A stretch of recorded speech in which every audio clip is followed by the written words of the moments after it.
Assalamualaikum warahmatullahi wabarakatuh. Di eksperimen kecil lagi kali ini tentang voltage gain section ini ya. Jadi kemarin kan di video sebelumnya ini kita membahas tentang difference amplifier ini long tail pair.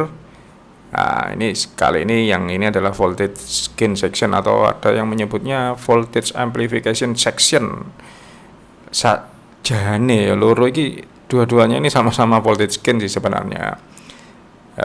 Cuman yang long tail pair ini memang dia berasal dari dia lebih spesifik dari signal yang benar-benar small signal kecil ya sekitar 20-30 milivolt jadi setara dengan uh, signal yang keluar dari mic condenser ya, electric condenser microphone ya, sekitar segituan. Itu 30 milivolt itu kan sebenarnya angka pesimis ya, yang paling kecil. Nah, kemudian ini di voltage gain yang ini adalah konfigurasi common emitter. Nah, common emitter ini sebenarnya ya disebut medium sih dia. Dia selain voltage gain juga sebagiannya juga dia mengamplifikasi arus, jadi current gain juga. Hanya saja memang dia tidak seoptimal emitter follower atau push pull ya. Nah, jadi di rencananya ini memang nanti ini saya mengkonfigurasi ini mengeluarkan untuk mengeluarkan arus ya, paling enggak itu di ICQ poinnya, ICQ ya namanya kalau kita melakukan biasing di transistor. ICQ-nya itu sekitar 10 mA. Kurang lebih segitu karena memang itu yang dibutuhkan untuk kita mendeliver ke nanti rencananya di transistor TIP41C. Nah, itu nanti di berikutnya ini akan ada voltage gain lagi sebagai driver untuk push pull-nya, atau ini cukup langsung menjadi driver dan langsung keluar ke push pull. Ini nanti masih perlu dicek di perkembangan selanjutnya, tapi saat ini saya mau fokus ke voltage gain ini dulu. Jadi dia di sini rangkaian ini menggunakan bootstrap. Di sini ada bootstrap. Ya, nanti kita bisa lihat lebih jelas di skematik. Ya, untuk inputnya sekitar kita bermain di 50 milivolt lah, angka pertengahan ya.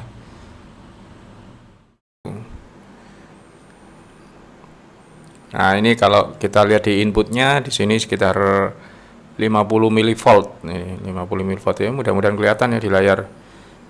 Itu soalnya agak ya kena pencahayaan agak kurang jelas barangkali ya. Terus kemudian kita lihat di osiloskop, kita nyalakan. Ini saya nyalakan untuk ini dalam kondisi steady ya. Jadi kalau kita lihat, kita baca di osiloskop output windownya, nah amplitude-nya ini sekitar 333 milivolt. Ini karena dalam kondisi dia belum terkena feedback, belum ada feedback ya. Jadi pada saat ini nanti saya nyalakan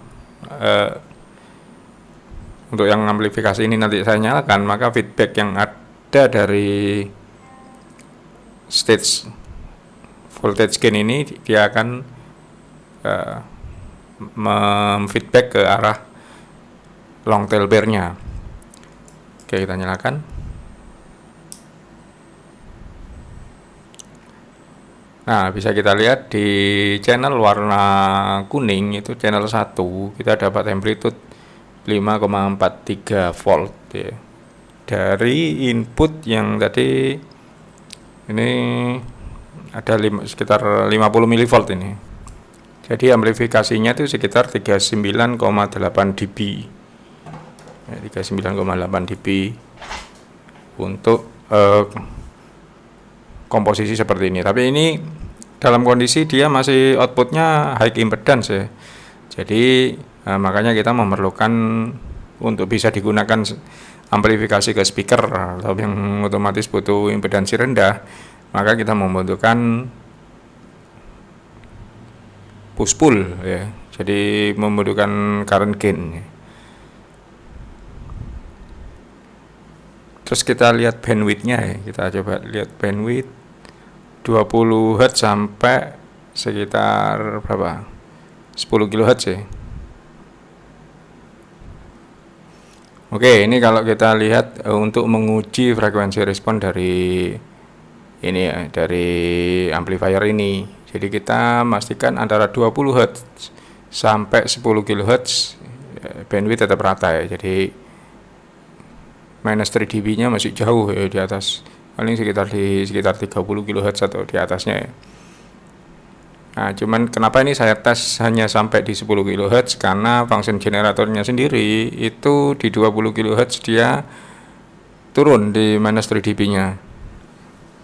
Jadi dia sudah turun di function generatornya, sehingga kita tidak bisa membaca input lebih akurat, lebih nyaman ya. Nah, pada saat 10 kHz ini masih oke, masih di function generator masih oke.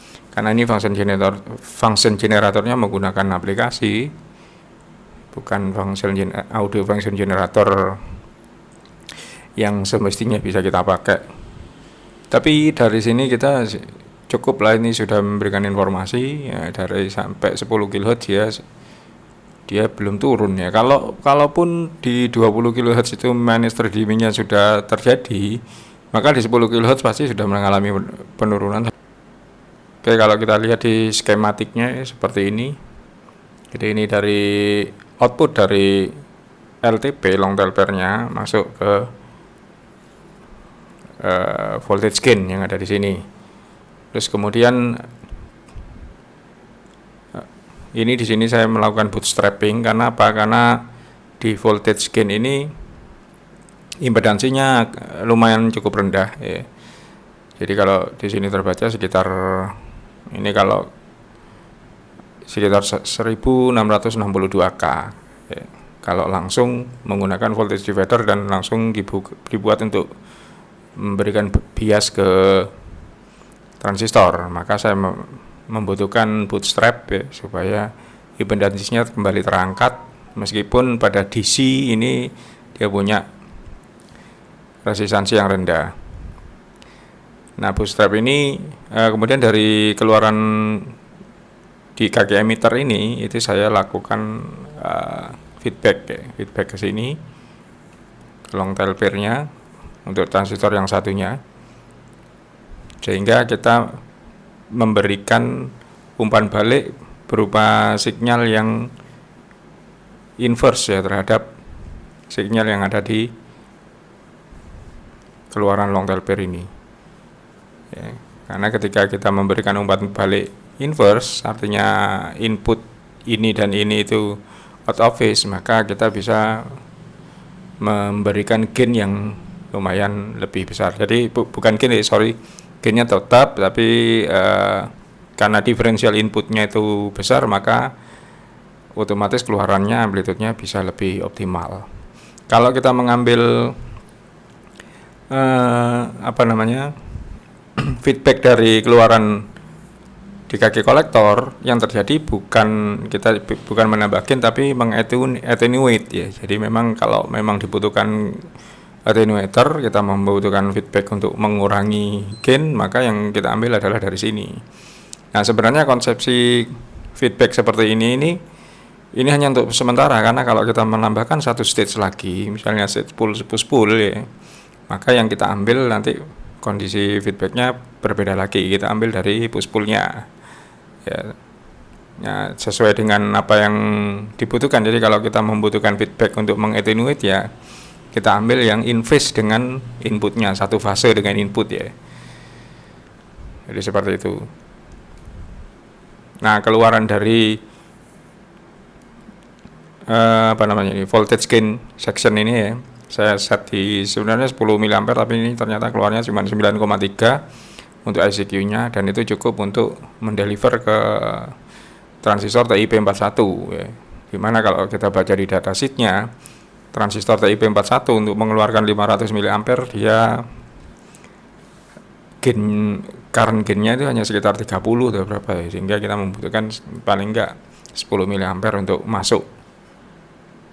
Nah, itu nanti kita bisa menambahkan satu voltage gain atau langsung, itu ya sesuai kondisi. Nanti bisa itu akan insya Allah kita praktekkan di kemudian hari.